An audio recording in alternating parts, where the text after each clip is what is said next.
This video is not intended for children. Viewer discretion is advised. If you haven't already, please like, share, and subscribe. Thank you. Thank you.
Greetings, one and all, and welcome to Seven Kinds of Mischief. I'm your host, Stone Loki, and with me today is the man, the rock of rocks, Clobbering Time. Welcome, Clobbering Time, in 24/7 Fusion Media, the master of disaster, the man of peace.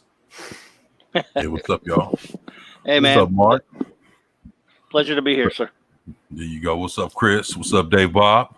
What's up, Perp? Samantha Joe. Look at all beautiful Edie ladies Meyer. here. Yeah, Purple, Valkyries, Samantha Joe, the lovely Valkyries. Jedi Bill 797. Yeah. The great Chris Persia, master go. of wrenches. Chris. Dave Bob. Chris Knight, Yeah. you guys just took over my intro for me. I'm it's sorry. all I good, thought- man. No, I thought we no, were supposed that's to say hello. totally good. No, that's Sorry, totally buddy. good. No, don't say you're sorry. I'm like, It's a habit, man. Yeah, they're Oh, man. saying hi to everybody. Yeah. Yeah, man. No, I see it's some of cool. my favorite peeps out there, man. So Psychodorf 9, there you go. Oh, Darth Aster. oh, welcome, Darth everybody. Aster. What's up? There you go. Psycho Dwarf 9. What's up? What's up? So Yeah, I don't good to see know. everybody. I don't know if you guys heard or not, but apparently the age of male superheroes is over.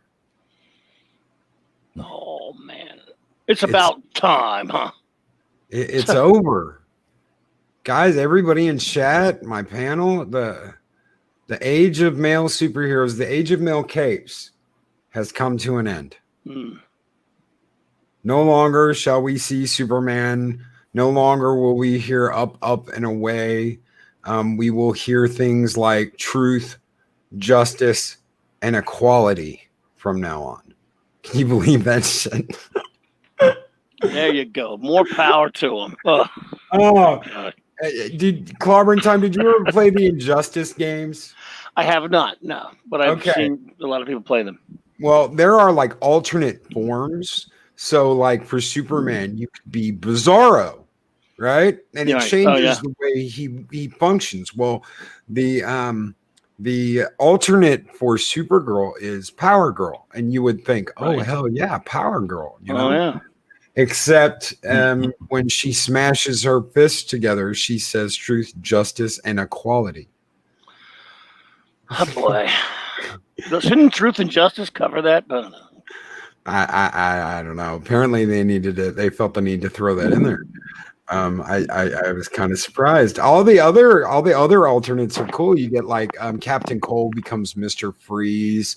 You can change out what Ninja Turtle you want to play as: Leonardo, Donatello, Raphael, Michelangelo, all kinds of cool stuff. But then you get to Power Girl, and she says she fights for truth, justice, and equality. Oh boy, you can't get away from the wokey woke, can you? No. No, and tonight, ladies and gentlemen, we have got an article from the BBC It's from BBC Culture. Why we no longer need superheroes. Not all superheroes, mind you, but male superheroes. Subversive comic book adaptation, The Boys, truly reveals the ugliness of our obsession with men in capes. So where can the genre go from here? Writes Cameron Lau. Is it Lau? Laux? Wow. I don't know. I don't know. I hope I got your name right.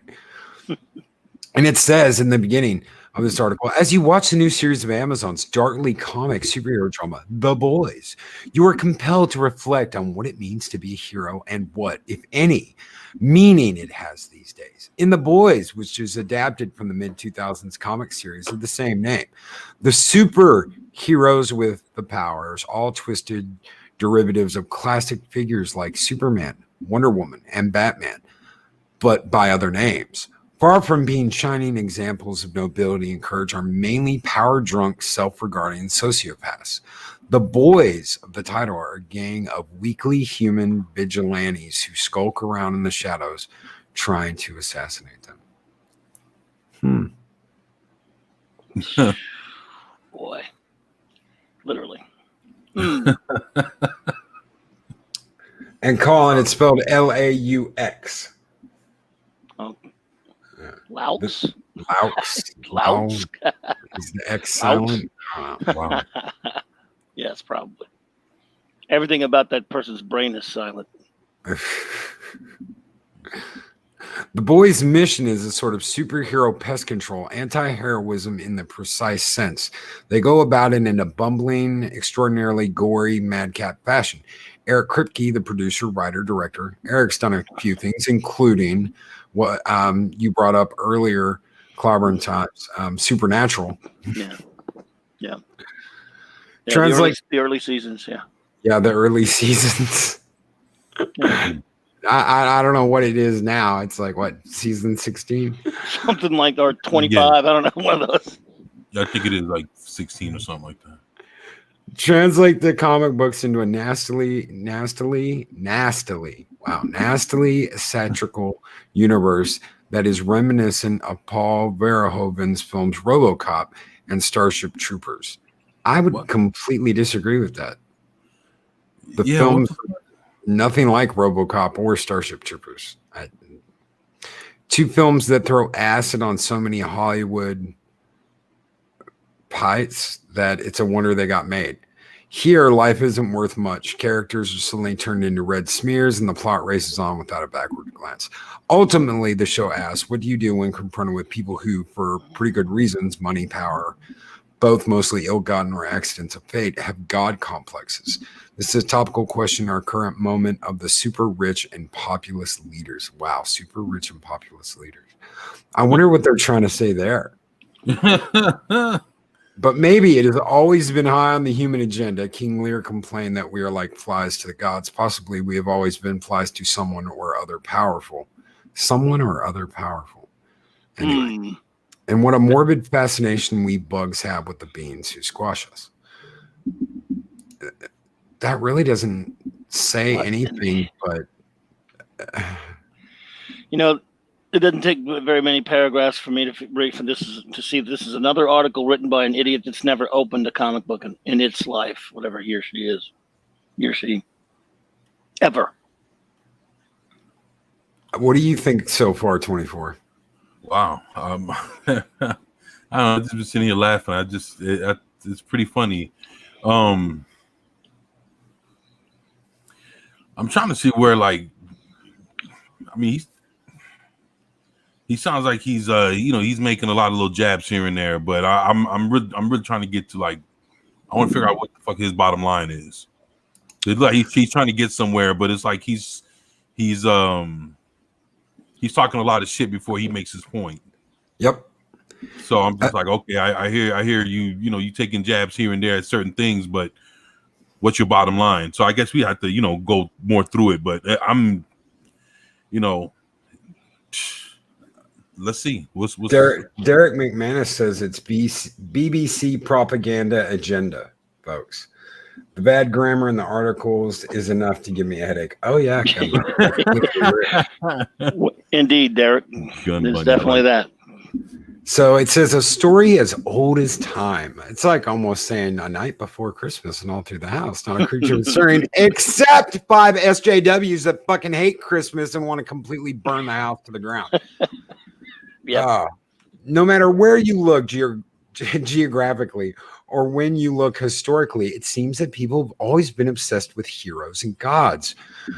Choose any accident, body, or folklore, Beowulf, Mahabharata, the story of Gilgamesh, the legends of the Monkey King, the Icelandic sagas, the Greek epics, the Bible, Shintoism, and you find intrepid heroes struggling with the aid of or despite gods.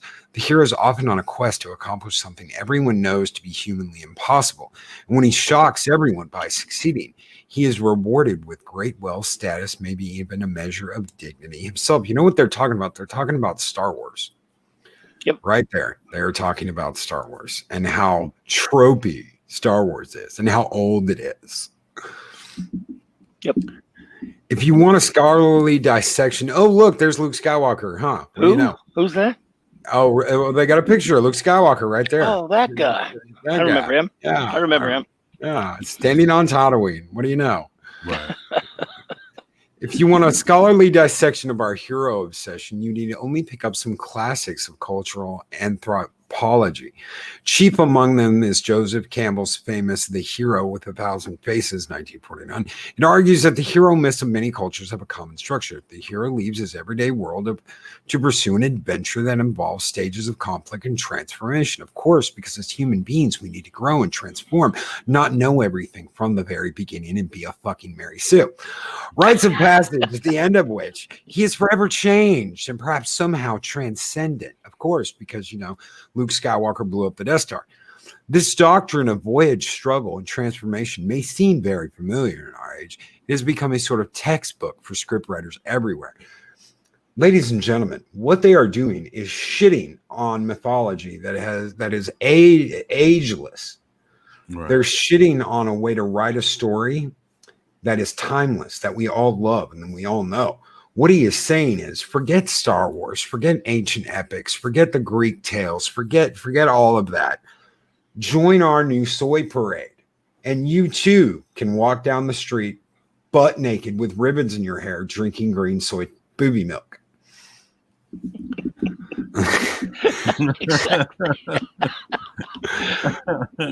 Yes, sir. George Lucas acknowledged the influence of Campbell on the creation of his, I would say, laughably simplistic Star Wars plot, driven by pantomime good and evil, which centered on an innocent farm boy being sucked into far-flung galaxy adventures, in the course of which he realized he had godlike powers and was destined to save the universe. In recent years, these pipe dreams, look at that, pipe dreams of personal liberation and power have spread like a contagion through the global cultural imagination. A contagion. I wonder if that was on purpose. Contagion. With what's going on right now with the pandemic. He used the word contagion. Right now, almost anything involving fantasy elements, no matter what the medium, comics, novels, children's books, film, TV, and the vast spectrum of tie-in merchandise. Now the merchandise is evil too. Involves a protagonist battling against adversity to realize their hidden powers, the full expression of their magnificent selves. And fantasy can lay claim to being the dominant, there's a key word there, dominant genre of our age. So before we move on, gentlemen, what do you think about this giant turd fire so far? Well, no more male Time Lords, no more male Jedi, no more male starship captains, no more male superheroes, just the next in line. Of course, they've been after them for a while, haven't they? Yeah. Let's take them all. It's the BBC, so they took down one of their greatest heroes ever on television, the Doctor, after 56 years on there. So you got to go after something next, buddy. And this is it, superheroes, because they're still right now. They're still big, but on TV, of course, in movies. Let's go after it now. And Derek McManus says SJWs are cowardly by nature, hence they hate heroes and bravery. I would agree. Yes, that is absolutely on point. 24. You know, I was thinking like, you know, this is you know, the way they would, you know, it was just breaking that down. It was like you talking about how we look up to heroes now, making it seem like, you know, like it's not worth shit. I was like, this is but then you have to question the person that's writing the article, like, you know, what do they deem to be heroic, or what is what is heroism, you know, to them, if it's not what we perceive a hero should be or is. And Derek McManus with a $2 super chat. This panel has no ladies or trans representation. I did that on purpose, Derek. So toxic of you. And thank you, brother. Skull! Skull. There it is. You confused? Take your hat off, boy. That's a dollar bill. Thank you so much, Derek McManus. Let's go. Anything else, 24? Nah, I'm just like, I know it's, and we're just getting started. That's the killer part. Like, there's so much more that the dude. Oh, yeah. Let's keep going. And below the picture, it says George Lucas acknowledged the influence of Joseph Campbell's famous. Well, wait a minute. Hold on one second. I thought this wasn't famous. Famous work, The Hero with 1,000 Faces, on his original Star Wars plots that had what did he say, Christian? I would say laughably simplistic. Boy. Yeah. Wow. Yeah. In modern times, comic books and graphic novels have been an obvious lens through which these traditions of heroism and transcendence have been focused. The golden age of comics in the US that began around the 1930s gave us first heroes that operated on their wits, strength, and self-discipline alone. Batman, one of the few these days who isn't a suit, is a remnant of this. But wait a minute. Didn't Superman come first? Yes. Yes, he came before Batman. Right. Whole year and a half. Oh, and look, and then heroes with powers: Superman, the Flash, Captain America. Has this guy done his homework? Never touched a comic book, dude. Never. Yeah, he got the shit backwards. Exactly. Wow. I don't think this motherfucker's ever touched a comic book. And Mexican Iron Man with a $14.99 super chat. Thank you so very much, brother. Beneath the rubble from this morning's unholy attacks by supervillain Adega Industries, a single Mexican eyeball peeks through the rubble to see allies clobbering time and 24/7 seated with the Ist demigod. Oh, man. Oh, he's the man. I'm a bad guy. Oh wait, I am a bad guy. You are. You're Loki. I'm Loki. You're the god of mischief. I'm Loki. And just in case anybody missed it this morning, by all means, Mexican Iron Man. Here we go again.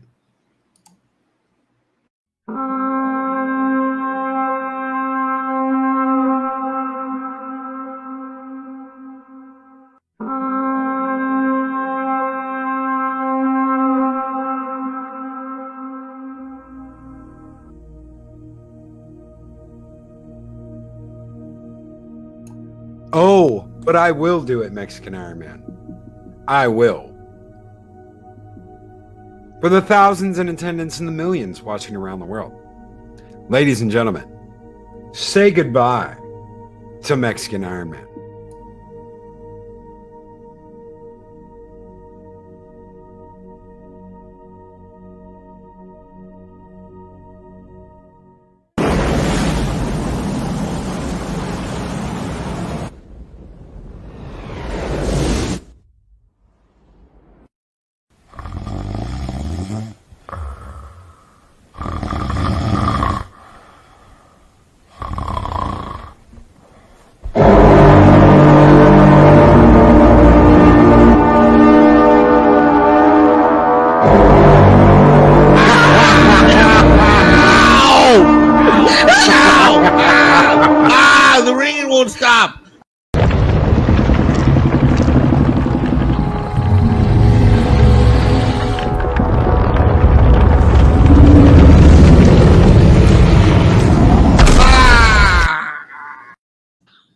Good night, Mexican Iron Man.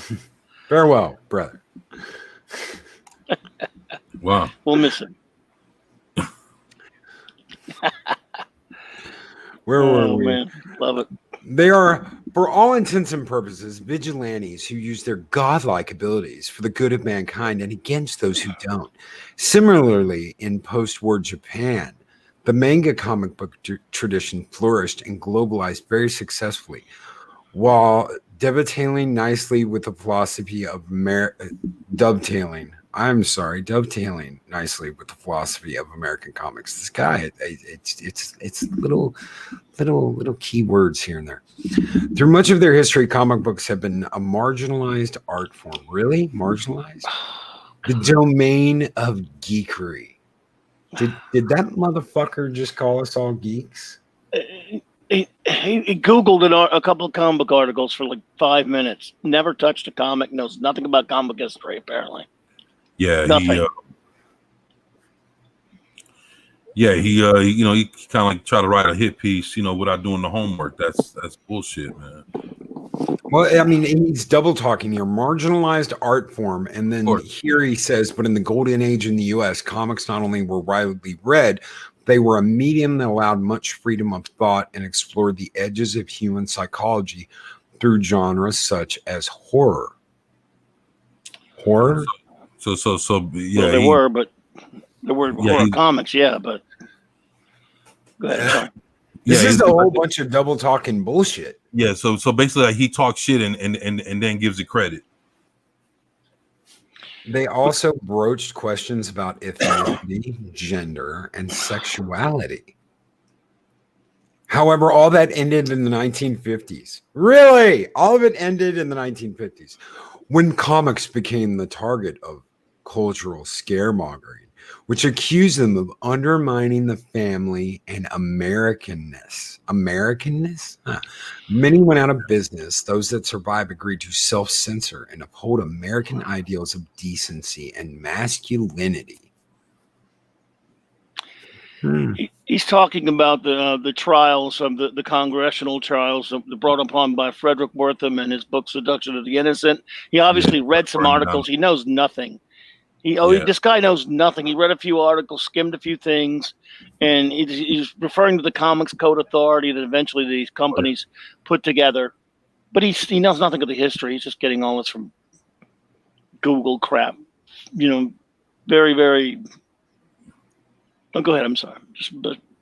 No, you're fine. Very sketchy articles he's getting. He knows nothing. It's obvious.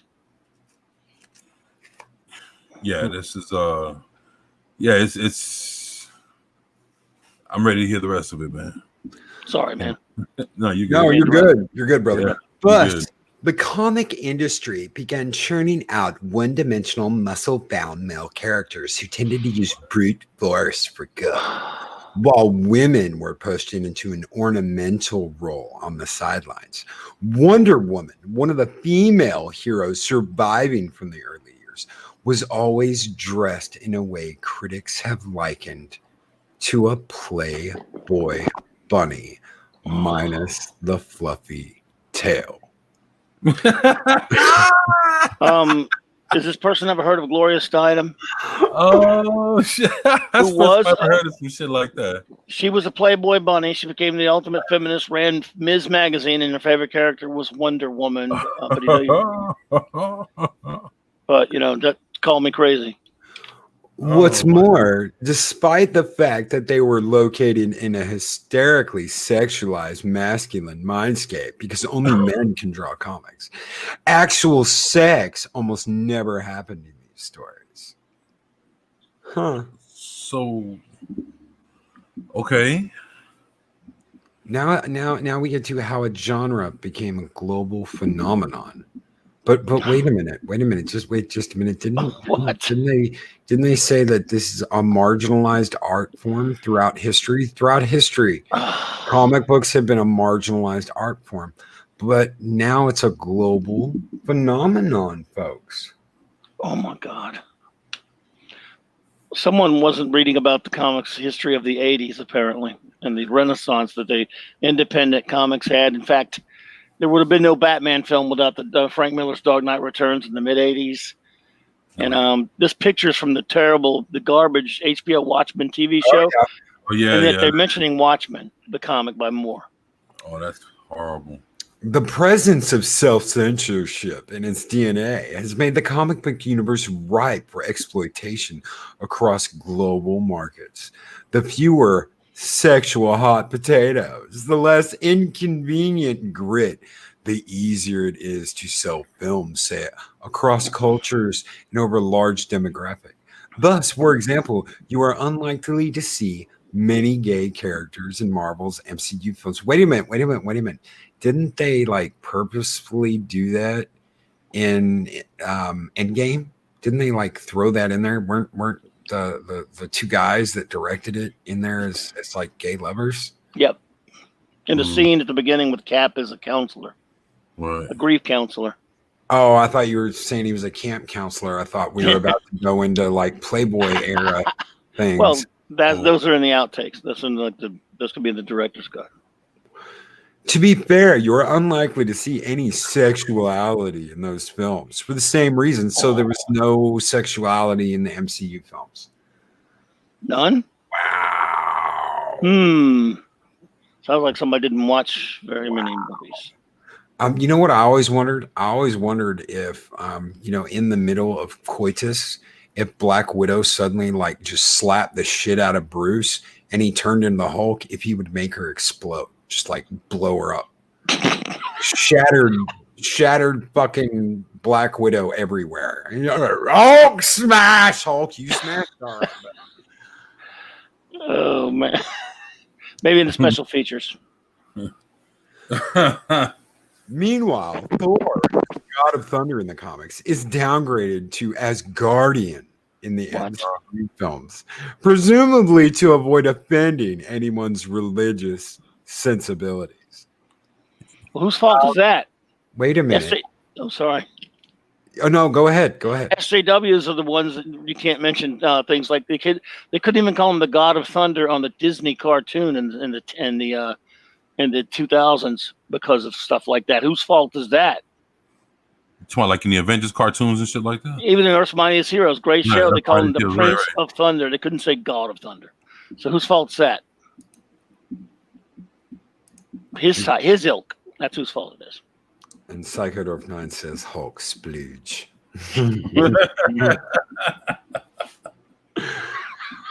The Incredible Bulk. And Mark Hamill Hulk in this case wouldn't do that, Loki, considering he was being played by a wuss. That is for sure. I definitely liked what's his name better? Ed Norton. Ed Norton, yeah, not that other guy, David Bana. No, Eric Bana. No, yeah, Eric Bana, whatever the hell his name was. Yeah, Eric Bana. Yeah. Ugh. But yeah, it sucks that Ed had to be such a douche and be like, I want to be paid more money than everyone, because I liked him. Yeah, I like him better than Mark Ruffalo too. Yeah, I agree with that. But he's not the God of Thunder. I thought they called him that multiple times. They even called him that in Ragnarok, right? Yes, and even Loki referred to himself as a god a couple of times. So I don't know what he's talking about, but neither does he. So no, he's probably never watching him. No.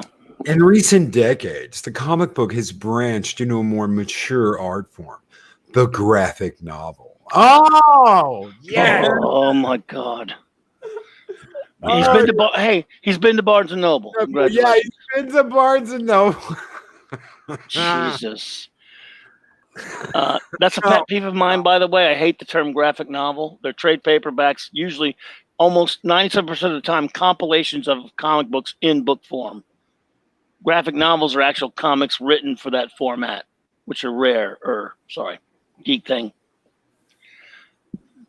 Oh, these tackle any subject freely without concern about ruffling feathers. Kind of like these streams here that I do. I really don't give a shit who doesn't like them. I don't care about ruffling feathers. An influential example of this deeper, darker kind of comic is Watchmen. And to represent that, they use the stupid TV show. Yeah, Oh, HBO's Watchmen is one of the deeper and darker dramas that has questioned the very concept of superheroes. damn. So the movie and the Do those look like superheroes right there? Why? What are you using that picture for? You know what? Idiots.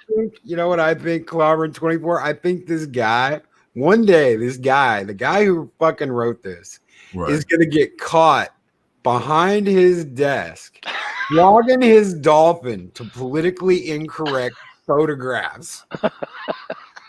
I really do. It's what's going to happen. oh, This guy gets off on politically incorrect messages.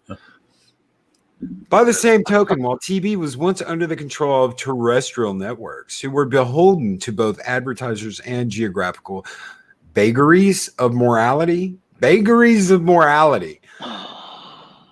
Word salad. I love that word salad. Word salad. And thus ended up self-boulderizing. I just can't fucking say that word. What in the hell? In the era of subscription web TV, a new freedom of expression has seemingly erupted with shitty shows like this one pictured right here, ladies and gentlemen. oh yeah, Complete crap. Complete filth. it's horrible, man. And movies like Hooties. You know, so I won't say that word. I'll say Hooties. That in turn has paved the way for deeper and darker TV superhero dramas like The Boys and the critically adored HBO. Critically adored! HBO Watchmen series. Oh, man. Well, yeah, I'm sure all 20 critics loved it.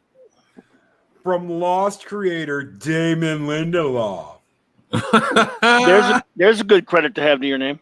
Oh, that's horrible. And he's up for 26 Emmys at this month's awards. And you have to wonder, folks, how much time has Damon there spent on his knees sucking down green booby milk? And hail Bruce Lombardo. Welcome, brother. Bruce Lombardo. Lindelof's series is something of a deliberate Farrago. This guy, I'm just like, wow, okay, look, big fucking words. Look at you. Yeah. His style is to proceed by indirection because they don't know where they're fucking going, folks. They have no fucking clue which way is up, down, sideways, byways, flyways, slantways, and tryways. They just don't know. They don't know. You see, this is called the Ryan Johnson effect. This is the Ryan Johnson way of directing. They don't know where the fuck they're going. They're just going somewhere. Everybody wants off the ride, but they don't know when it's going to stop. Yeah, well, Lindelof is from the Jar Jar Abrams school, so that'll tell you all you need to know right there. He's one of his acolytes. So. Yeah. Oh, I love this. But one of the themes that comes through loudly is the nature of justice, social justice. Oh, yes. Our favorite words. And what it means to try to be a hero and take it into your own hands. The results are very ambiguous. Take it in your own what? Oh, hands. And ambiguous. You know, I remember a skit on Saturday Night Live back in the day that used that ambiguous. Yes, a duo of sorts. Yes, they rode around in a giant penis. And Bruce Lombardo with a $4.99 super chat. He doesn't say anything, but thank you so very much, Bruce. And score!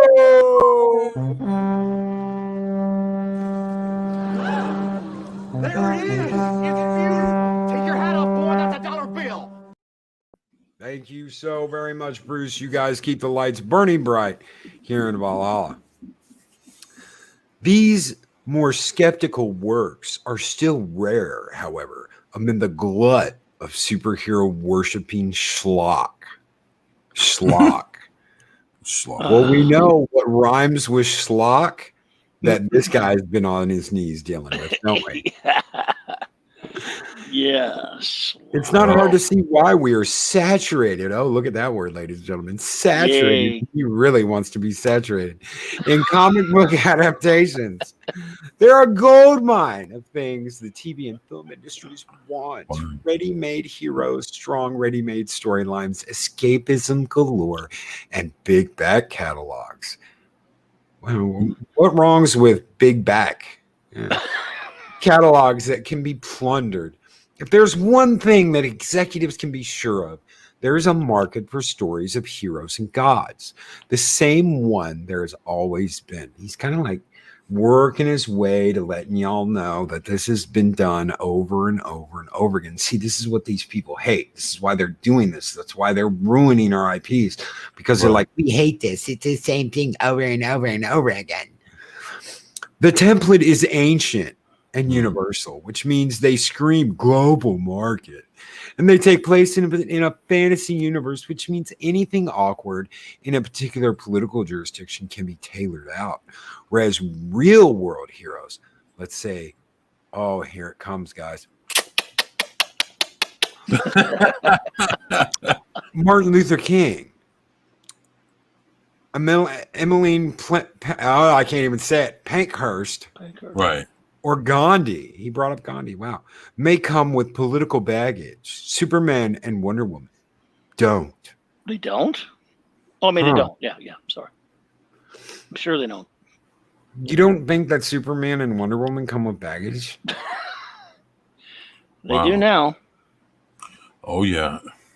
Well, they kind of always did. Superman's always carried around the death of his father. It's been like the chains that have anchored him to the earth. And there's comic books where he's not dead. You know, there's comics where he's like alive and he just had a heart attack and came back. And Pa Kent, how's it going? But in the movie, you get the idea that death was the lesson that, dude, you can't do anything. You can't do anything. You can't save everyone. Go off, learn, take that journey, go out to fucking Antarctica, throw that crystal in the snow and learn what you can and can't do, what you are and you aren't capable of. Right. Character baggage, but political baggage is, you know. Yeah, that's a whole nother ball game right there. Yeah, but I hear you though. It's you know, the thing is, you know, every hero has their story, their backstory. Is that baggage? I mean, that's what shapes them to be who they are. But but it's like the way they're putting it. It's like that's, you know, like that's what makes them like a pain in the ass. Like that's, you know, it's just fucked up, man. It's like I said, it's a hit piece, man. I just. Well, here's your answer, Clobber. Here we go. Yes, sir. All right, let's go. I am a card-carrying comic book geek from a long way back. When is my card coming in? I've been doing it for 50 years. I haven't got a card yet. Oh, you didn't get a card? Did you get one? They didn't get you a card? No. How about you? Yeah, you know, just make sure that, you know, mine didn't get revoked. Okay. I want my damn card. Jesus. There you go. I'm not saying anything. Well, there you go. The person loves comics and knows more about comics than everybody in the world. There you go. Right. God, he got a card. Oh, he got a card. And even I am starting to find this present wall-to-wall prevalence of super heroics. It's not even superheroes, it's super heroics in TV and film tiresome. Comic book graphic novel adaptations, there's your word again, Clobbering, graphic novel, are becoming an exploitation genre. Exploitation, keyword. They're exploiting. Who are they exploiting? Fictional characters. That's terrible. And what's being ruthlessly tapped into is our desire to have heroes to look up to. Ruthlessly? What in the hell are you talking about, boy? Because, you know, that's a bad thing. Jesus, they're friggin' comic books, man. It's a bad thing to have people to look up to. You shouldn't have anyone look up to besides your political advisors that are telling you to do something. Yeah, and idiots who write stupid articles too. Yeah, Hollywood and politics. Those are the only things you should look up to. The Hollywood is the only the actors and actresses in Hollywood that are telling you what to do and how to live your lives and what to buy and what to wear and what to worship. Those are the only things you should be listening to. You should have no heroes to look up to. Besides that, the ancient cultural phenomenon of heroics is being subtly subverted by media corporations. Now it's the media and presented to us as self-realization, the triumph of the ego, a perfect message for the age of consumer narcissism. Oh, come on. Tony Stark. Tony Stark. Yeah. How Now let's did start I here. know? How did I know? Let's There start, you let's start go. with him now. Yep. this guy's getting paid by the letter, obviously. Tony Stark, or Iron Man in the MCU, is the quintessence. Oh my God. Consumer narcissism? Sorry. Oh. Quintessence of this point. Why didn't you said the quintessential? I don't know. A swaggering, super rich industrialist playboy who's madly in love with himself and who engages in heroics for kicks. We are meant to look up to him. And this buffoon is placed in charge of the Avengers. Buffoon! Tony Stark is the dumbest son of a bitch on the planet, and we're supposed to look up to him. A team of superheroes are the Earth's main bulwark against the forces of galactic evil. Buffoon. You know, there are many things I could call Tony Stark. We'll go around the table here. Yeah. And so egotistical. I can see him as egotistical. I can even see him as a narcissist. But a buffoon? Nah. No, he's not a buffoon. I mean, yes, the RDJ version is a jokester. You know, he's a quipper because of the way he's written and acted. But if this person had watched just the first Iron Man film, and let alone picked up a comic book, you'd know that Tony Stark is driven by a certain, not quite Spider-Man level guilt over Uncle Ben, but some guilt, a pretty good substantial bit of guilt over what he felt his company had been doing all that time. Right. In being an arms manufacturer. I don't even agree with the character's philosophy on this, but I'm saying he was trying to atone, in a sense, for what he felt Stark Industries was doing, wrong. So is that buffoonish to this idiot who's probably didn't watch the film?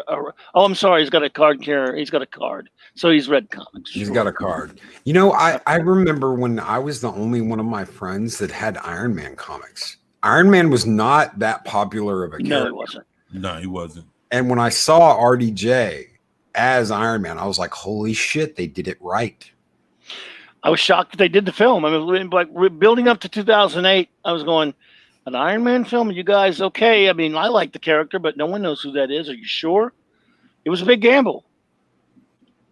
And look what happened. Colin B. Smith, they'd rather we get AOC and Greta to lecture to the aliens. Well, to be honest, that might drive them away. Oh, I'm sure that's why none of them have landed, because they know about Greta and AOC. Yeah, they've been watching C-SPAN. So what do you think, 24?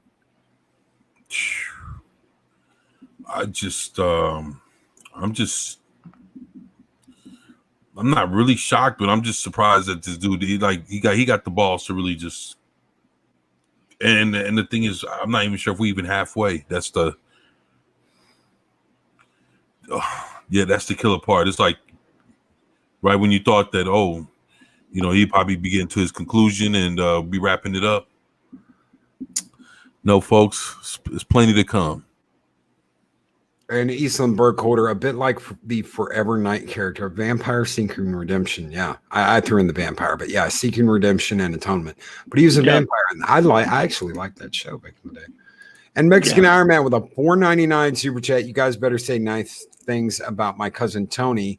He gonna give me reconstruction loan to rebuild. Adega Industries wanted to charge 25% interest. Oh. Thank you so very much, Mexican Iron Man. And just for you, brother, we will throw you up in the middle of a Godzilla skull.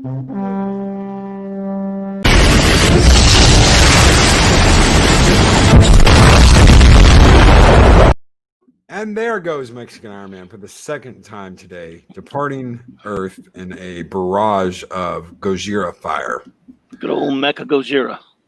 Yes. Oh shit. Look, Iron Man has a serious side too, but even the RDJ one. But this idiot never watched any of those movies that much. Or read any of the comic books. None.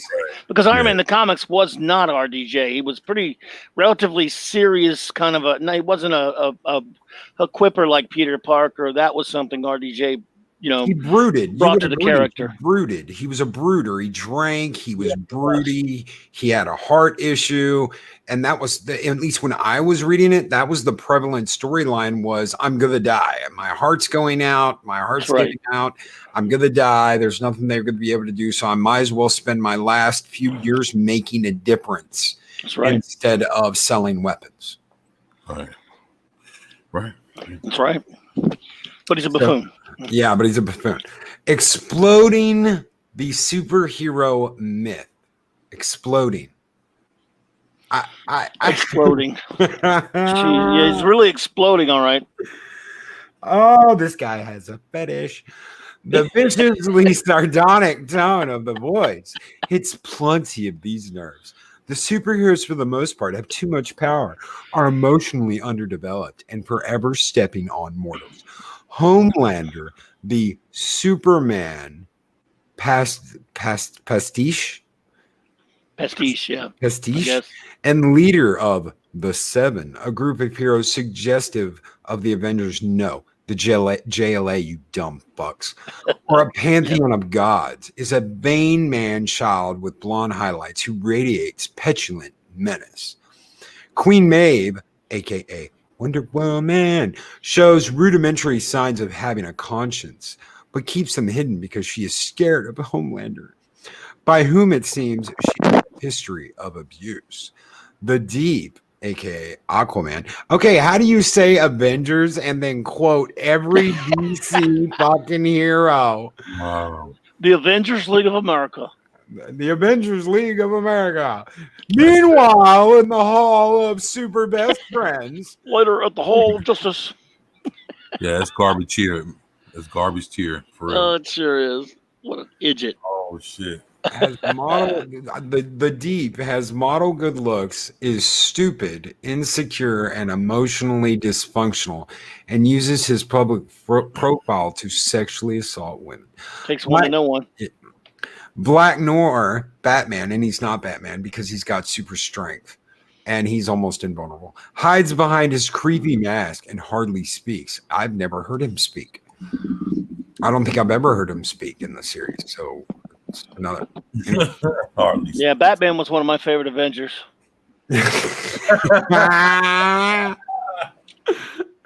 Oh shit. The Seven who fight crime and terrorism are employees of a mega corporation called Vought International, which ostensibly deals in pharmaceuticals, but has more tentacles.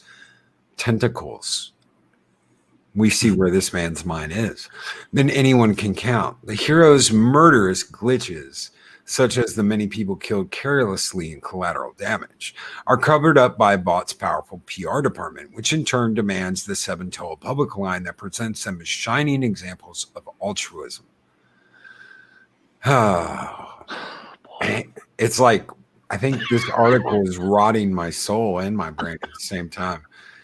In the second episode of the new series, one superhero actually says to another, life isn't a PR strategy, but she doesn't mean it. As in any other 21st century business, the PR tail wags the dog. Wags the dog, folks. The optics are all that matter, and Vought's stock prices, of course. At one point in the first series, a named new hero, Starlight, a name that knowingly alludes to the princessery heroiness heroines of children's animation, joins the Seven. The PR department gives her a cynical superhero costume to wear that looks like a pole dancing outfit. Oh. I didn't know like a big one-piece thing was a pole dancing outfit. I thought it was like the spinners. We'll have to ask Samantha Joe at some point. I'm sure that this person spends a lot of time at strip joints. I was a different kind. thing. Yeah. Samantha Joe wasn't a pole dancer, but she did do burlesque, and I'm sure she would have the information. Is a one piece. Sam, are you out there? I don't know if she is or not. Is a one piece? Yes, she is. Samantha Joe, Spike and Madness. Hey there, Samantha Joe. Let us know. Is a one piece like a pole dancing outfit, or is that more of like a burlesque outfit? I would think it's more of like a burlesque outfit. Yeah. Anyway. Yes, that sounds like. Yeah. She is horrified and refuses to wear it. They threaten her. She backs down, and the costume becomes an important part of her sexy public brand. Her humiliation is complete, and yet the seeds of rebellion are sown. Wait a minute. I thought her humiliation was complete when she went down on the deep. Huh. One point about all this, women are too sexualized in comics and all that crap. As if dudes aren't muscle-bound gods with painted-on costumes. No, they're all covered up with apparently they must be all covered up with trench coats. We forgot. Excuse me? Guys aren't perfect, specimens as well in comic books and TV and films. No. It's just ludicrous. Only And Samantha Joe has an answer for us: burlesque. There you go. Outfit, which is what she wears from shoulder to, you called it. High thigh, burlesque. That's what I thought. Darth Monkey O'Reilly, yes, she goes down on the deep. The point being, I think, that hero narratives have become just another way for corporations to get their sinister hands on our unconscious, our unconscious, and turn it against us for profit. It's a meta-ironic that The Boys was commissioned by the mega corporation Amazon. There we are. Wow. Could it be that they believe their own hype so much they don't recognize themselves in this picture?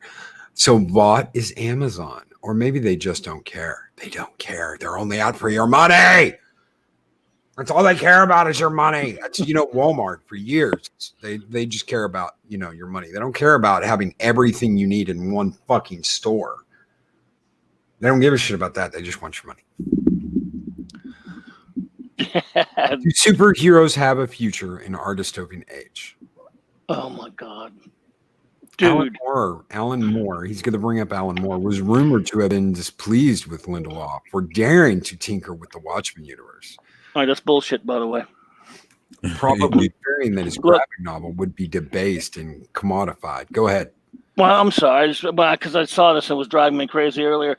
Alan Moore, for those who don't know, and this guy does nothing about it, Alan Moore has dumped out of Watchmen and taken his name off of all of it years ago. He doesn't care what they do with Watchmen. He hates it. Now, unfortunately, it's one of my all-time favorites, but it's one of the greatest comics ever written. He hates it, and he's been asked about this a couple of times. The TV show says, I don't watch it, I don't care about it. Lindelof wishes Alan Moore would talk bad about him. And he doesn't care. This guy's an idiot. But we knew that, didn't we? Oh, yeah. Sorry. I'm sorry. Oh, no, don't apologize. That's what you are here for. That's why I wanted to, that's why I wanted your ear on this. I wanted your voice on it, and I wanted your ear because. Thank you. Yeah. So, no, don't apologize for chiming in. Please, chime in more. Like Purple said, Alan Moore hates everything. He does. He hates comics, but. Yeah, he does. As Alan Moore, of course, he's kind of a nutty guy, but he doesn't. Yeah. I wouldn't be surprised if he doesn't even know about this show. We accepted no money for the Watchmen film, the Snyder film. He put no credit for it. He gave it to Dave Gibbons, the artist and his co-creator of Watchmen. So I'm sure he cares about this TV show. Yeah. 24. Yeah, I'm just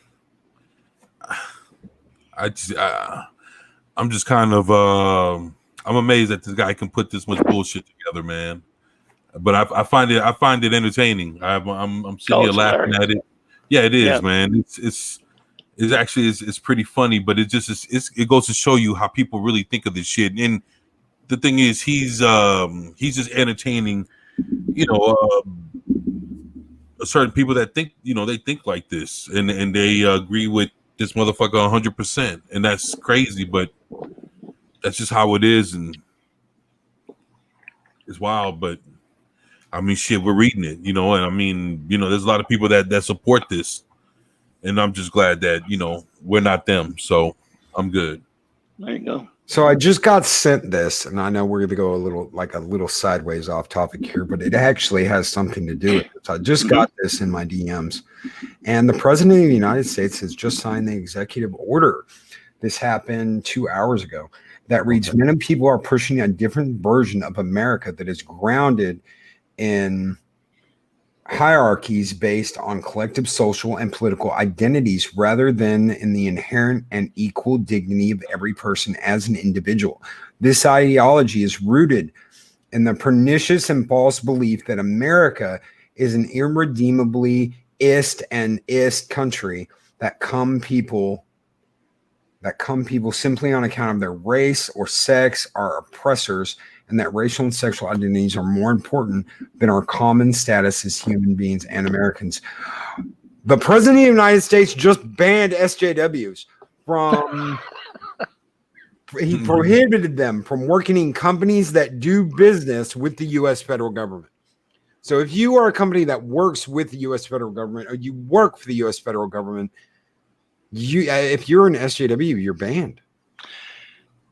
He actually just removed the forced teaching of critical theory, is what they call it, from these companies. He didn't really get rid of any people.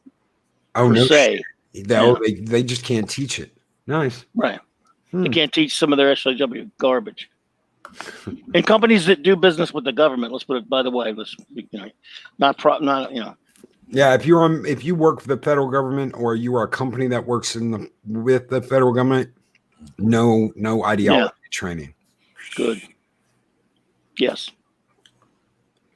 That's good to know. It is.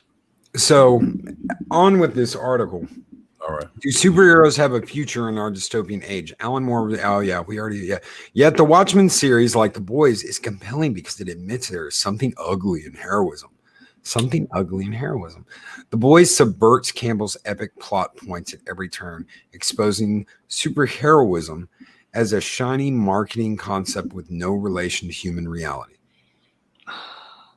It's time it made way for some fallible 21st century heroism. Perhaps. Does that mean fallible? Does that mean he wants to get that guy who had the suit and he didn't have the instruction manual? And he was just kind of like a goofball? The greatest American hero? Yes, greatest American hero.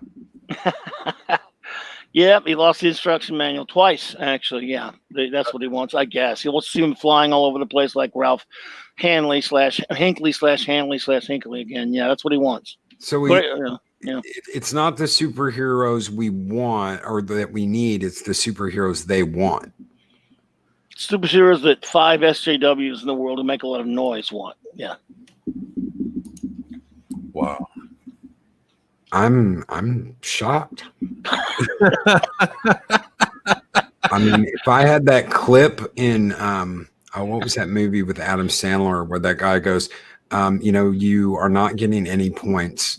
We all here in this hall are dumber for having listened to you, and may God have mercy on your soul. That's the way I read that article.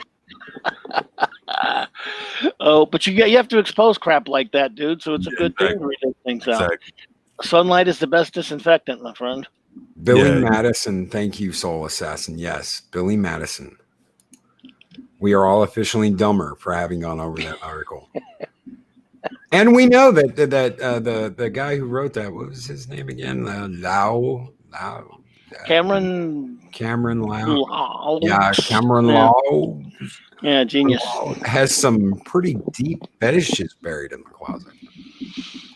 Yep, a word fetish for one thing. Like, let's get paid by the letter. Yeah. Man. Or maybe by the word size. I don't know. See, that wasn't even the end of it, was it? What's that? The article. Oh, was that not the end of it? I was pretty sure that was the end of it. I thought it was. Was it not the end? Looked like. It was the end, wasn't it? Yeah, that was the end. Do superheroes have a future on dystopian age? Yeah. I was about to say, shit, I thought it was long as shit, so it took up the whole hour. So it was, I guess it was some interesting reading. At least, you know, we put it out there to let folks know what's being said. So is this the end of the male cape clobbering time? Well, I'd like to say no. We all know comics are pretty much dead. But it could be a hiatus of sorts, not because of this Joker, but because the MCU that's coming up right now and some of these other things are going to test the waters with some of this garbage that they're doing now with the MCU. And then they're going to realize people are going to want some of the traditional heroes back. It's going to take them to get an ass whipping in at the box office for a while, though, I think. Well, you know, I just saw that preview for WandaVision, and I was honest. Yeah. I was like, what the fuck am I watching? wow, Yeah. that shit looks like it looks like a mix of so many things, and you know, it just looks like something from the Twilight Zone. Twilight Zone, Bewitched. Yeah. I Dream of Genie. Yeah, the Brady Bunch. Just everything, just all kinds of different TV shows from different eras. Reminds me of like Mel's Diner. Reminds me of like Alice. It reminds me of just so much shit. And I was like, wow. And it's all, and then it has the other element of it, you knowing that it's a superhero show because they showed them in, you know, suited up, flying in the air. And so I just wonder. I'm just wondering how they're gonna put that all together. I'm with you, Mads. Yep, let's burn that shit down. Yeah. I don't know. Who knows? It could actually be, if they keep the wokeness out of it, it could be an interesting story. It looks like it's based on a relatively recent, that last Vision miniseries did a while back or whatever, which I didn't read. I just looked I saw that. Looks sort of based on that. And I don't know. I like them enough. What little they were in the MCU films. As a big fan of I love the Vision's one of my favorite characters. I didn't like the way they messed up his origin. But I like them enough that if you put together a good show, I'm game. It was an interesting trailer. But what are they setting up there? One thing I didn't realize, so I saw the thing again, is it looks like Monica Rambeau is in there. I don't understand if that's true. I don't know where they're going with this thing. All these TV looking things that you were seeing, the old TV, that could be something just a very small part of it. We don't know, but they're going to have to explain how he survived. Of course, he didn't get snapped, but he had the soul gem taken away from him. He didn't survive because they clearly say you're dead. They say that, yes, but you're dead, dude. Mm-hmm. But he didn't get snapped, and he is a robot. Right. So who knows? I mean, that's what I'm saying. Yeah, could be good. Or it looks like it can be an alternate reality. Hey, you remember they had that one X-Men villain that was able to put you in a different reality, like in different TV shows? Yeah, Mastermind. I mean, from the comics, it was Mastermind. Right. I'm wondering, does that? It'd be surprised if that was could something be. from that.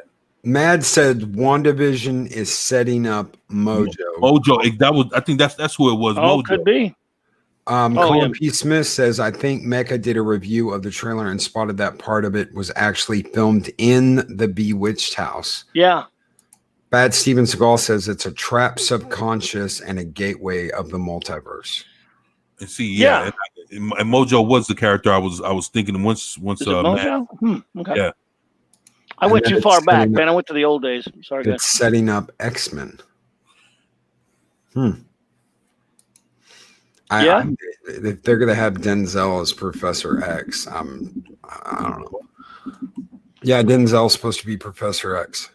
Well, I guess in the MCU they're gonna go back to Wanda being Magneto's daughter, maybe again. I don't see how they can, since we've already have an origin for her. I dream of Wanda. It's a multiverse. So yeah, it's Latino Slant's birthday. It is. Happy birthday too, Polly. Happy birthday, Polly. Yo, happy birthday, Paulie. That's what he meant when he was like, no, mañana. I was like, mañana? What do you mean mañana?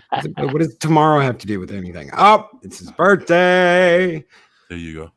It looks like a clip show, Mads Mama Bear. Yeah, it does.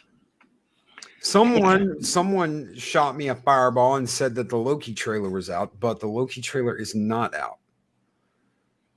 I looked and I looked and I looked and I looked and I looked, and the Loki trailer did not come out with the Wanda trailer. I wonder why. Not yet. It's got to be.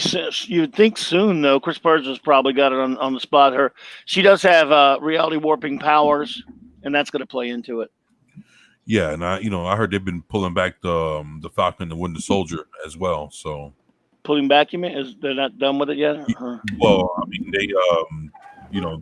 they're pushing it back like they're pushing back a lot of other stuff. So word around the campfire is that Black Widow is going to come out on Disney Plus. I mean, not in theaters. Not in theaters. Our sailing time. They're going to do it like they did. What's that shitty movie they just came out with? Mulan. No Mushu, no money, bitches. And you lost. Really? Wow. Parrothead says some believe WandaVision is leading into the new Doctor Strange film. Very possible. I just hope it's decent. I mean, I would like to see something good to watch. And I do like him as Vision a lot, and I like her. Yeah.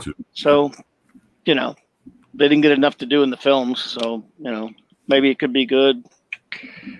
If they keep the wokeness out, that would help for it to go a long way. Right. Can I ask you something? Would you have liked to see Wanda bring Thanos to his knees for what he did to Vision? But it would mean she was way more powerful than Wanda ever would have been in comics or anything like that. So I don't know. I don't think I would have, but she went after him. But it wasn't enough. Why would you have? When dealing with the rage she was dealing with, I really liked that in the comic books when they brought Jean Grey back as the Phoenix, there was some uncontrollability. I'm still reeling from that article. She couldn't control it. Yeah. So you wanted to go Dark Phoenix on him. Go Dark Phoenix on his ass. I would have liked that. I would have liked that. She would have had to beat him. Yeah. Yeah, it would have been better than seeing fucking Captain Plank punch him into the next century. Or what did she do? She headbutted him and brought him to his knees. I would have much rather seen Wanda do that. Are you talking about an Infinity War, right? Or are you talking about later at the in Endgame? Endgame. Oh man, I can't really go along with it. I have a lot of problems with that movie. I think it's got it, but I loved when Cap got a hold of the hammer. I love that. Oh, I'm laughing at Loki as a villain. The MCU has Wokey. Wokey. Well, he's gonna be a chick. They're gonna have Lady Loki, except she won't be curvy like in the comics. Oh my! She could be flat as a board. Oh my! Have you seen the blonde they've got to play him as a woman? You're kidding. She's tiny. She's tiny and flat. No, I'm not kidding. Oh my God. There's going to be the majority of the episodes will be centered around Femme Loki. Oh, geez. I'm not shitting you. They're not going to use Tom Hiddleston. They're going to use him for like a half an episode and then have him narrate. Oh my God! They must not want anyone to watch then. Nope.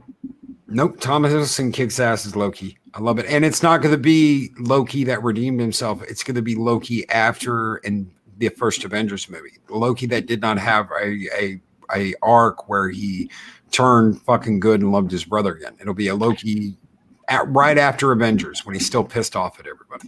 Yeah, when he branched off in Endgame when that Loki escaped. Yep. It's going to be that one. Oh my God. It's going to be that one. That's asinine. That's terrible. Well, so much for that show. And yeah, Adam Warlock was conveniently left out of the Infinity War movies. I heard this rumor when we saw Adam in what was it, Guardians 2? Guardians 2 for a second, yeah. That it was going to be Ben Browder. But you know how they had Ben Browder character he was next there. to it? Yeah, it was going to be basically a copy of that person in the movie. So it was going to be Ben Browder, but a super version of Ben Browder. I would have liked that if they'd have been brought more Ben Browder on. Farscape fan. Farscape and SG1 fan. That'd have been great. Again, just to see Adam Warlock, oh man, that would have been so cool. Yeah, I mean, and that's the thing. People have been waiting to see him for so long. I mean, for years. They've been hoping that he'd come through ever since they found that Thanos was popping up in these movies. They've been wanting to see Adam Warlock, and still we haven't seen him yet. Like, what the fuck? Even he's from the race of what in the Guardians of the Galaxy? Wasn't it the Sovereign?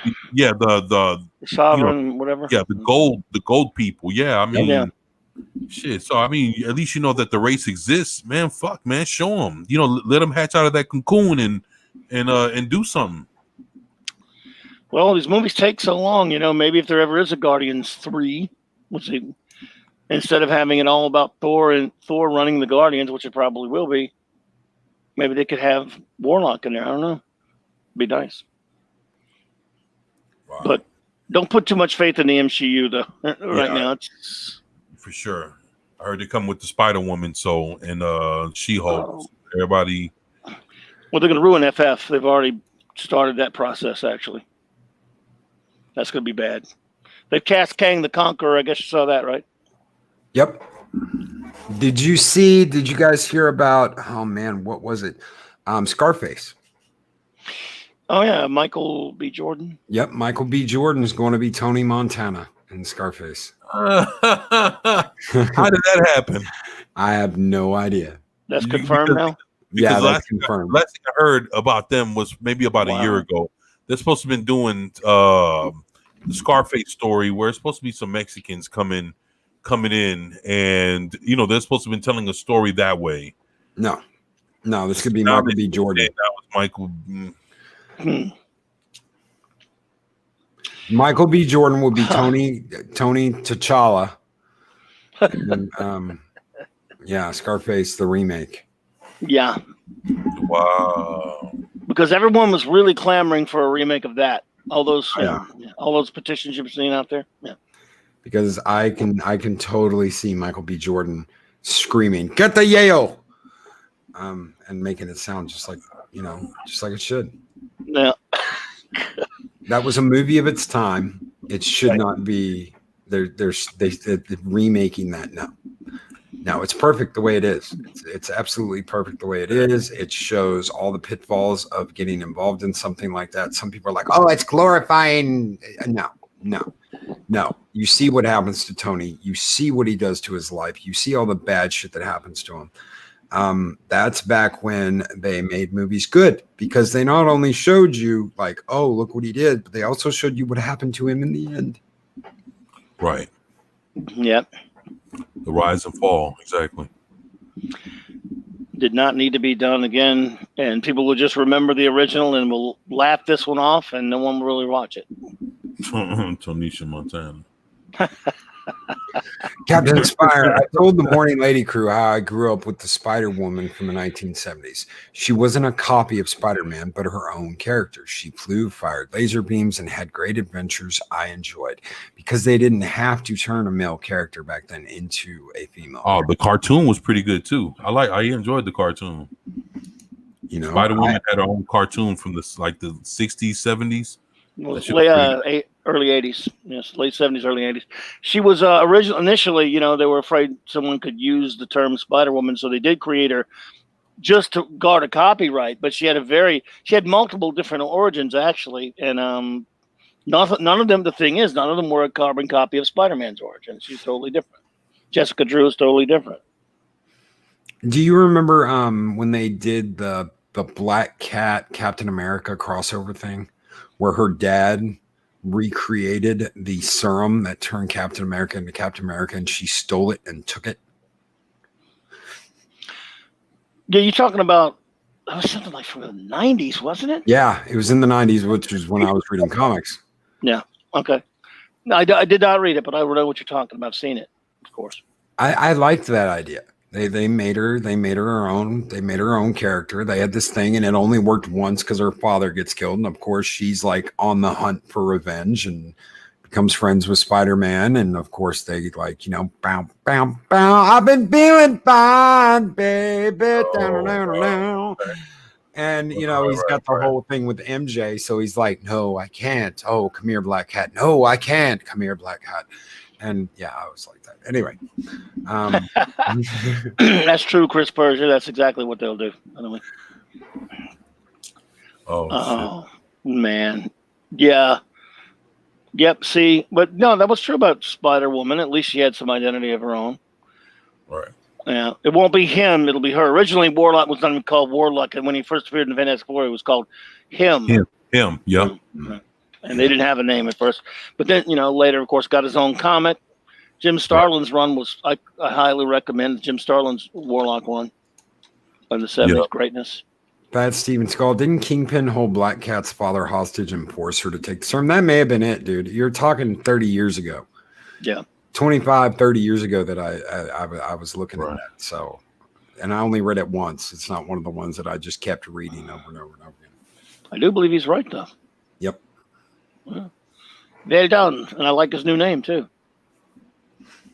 Beat up Jimmy Kimmel. Oh, shit. Good. Because we've all got to scream BLM in the middle of a award ceremony. Oh my God! Yeah, that shit was straight trash. Yeah. Boy. Yeah. Oh my gosh. So, guys, ever. Sorry, I'm good, man. No, go ahead, please. No, I'm good, man. So I want to thank you guys for coming on tonight. Thank you, chat, for hanging out with us. You have been absolutely great, absolutely wonderful. What do you think about this article? Leave a comment once we get the hell out of here. Leave a comment and tell us what you think. If you guys want us back next week, all three of us, let us know too. Yeah, that'd be awesome. I think Mexican Iron Man's going to be in physical rehab for at least a month. Oh no! That's what's up.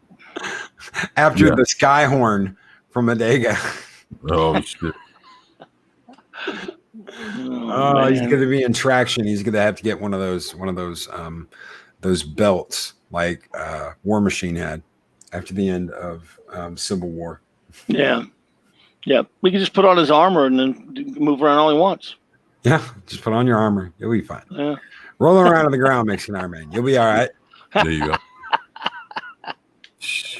Oh, he's the man. Yeah. Yes, he is. My Guys, brother. thank you so much for being here. Thank you, chat. We'll be back next week. We've got I'm going to do a game stream tomorrow night. Is there anything you guys are doing? Is there anything you guys are up to? Anything you'd like to plug before we get out of here? Oh shit. Well, I like to plug my channels. My name is 24/7. My channel 24/7 Fusion Media. We cover pop culture, comic books, movies, TV shows, just different things of the sorts, cartoons, you name it. Other than that, I'm just trying to build content and build a community, man. And actually we're all part of the same family, so it's shit. I'm just happy as hell to be here with y'all. So that's all that matters to me, man.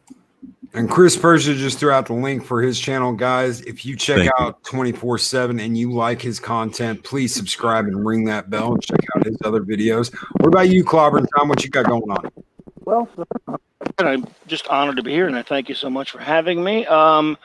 Well, this is still technically Star Trek month, so Saturday night I will be doing a live stream about the history of Star Trek comic books, mainly on that. And I'll probably be doing a little bit more Star Trek stuff before the month runs out. And then the great Mark C will be joining me next week. We're going to pick our favorite. We're going to do a pictorial history of comic book covers. We're going to pick our favorite comic book covers and talk about the art on that. In other words, boring geek stuff, but we like it. Oh, yeah. Wow. It's funny because I got like a 210 issue Star Trek collection of comic books sitting here right next to me. Nice. Really? Yeah, they're like the old DC and different other companies, but yeah, it's about 210 of them.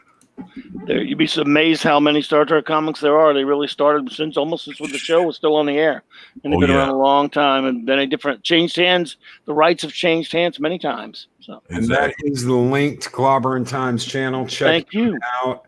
If you like his content, subscribe, ring that bell, and check out his other videos. He's got a great upcoming channel, great, wonderful content.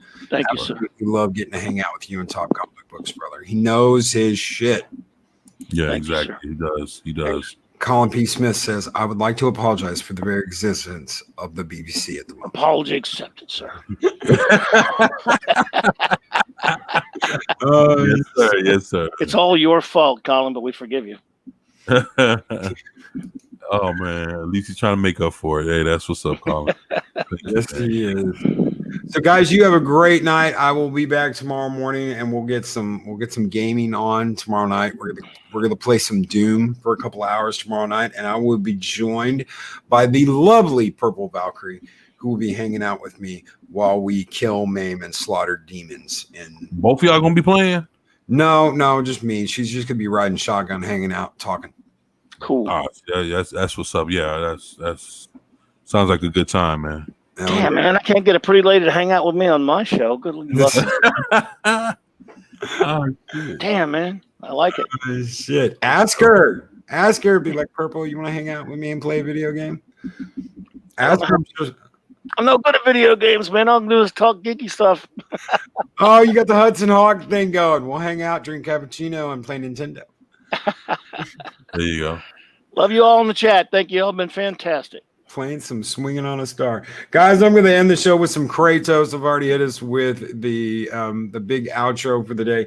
Everyone take care. Have a wonderful night, and we will catch you guys tomorrow morning. See you later. Peace. These videos are tremendous. Like, comment, and subscribe, and hammer that notification bell.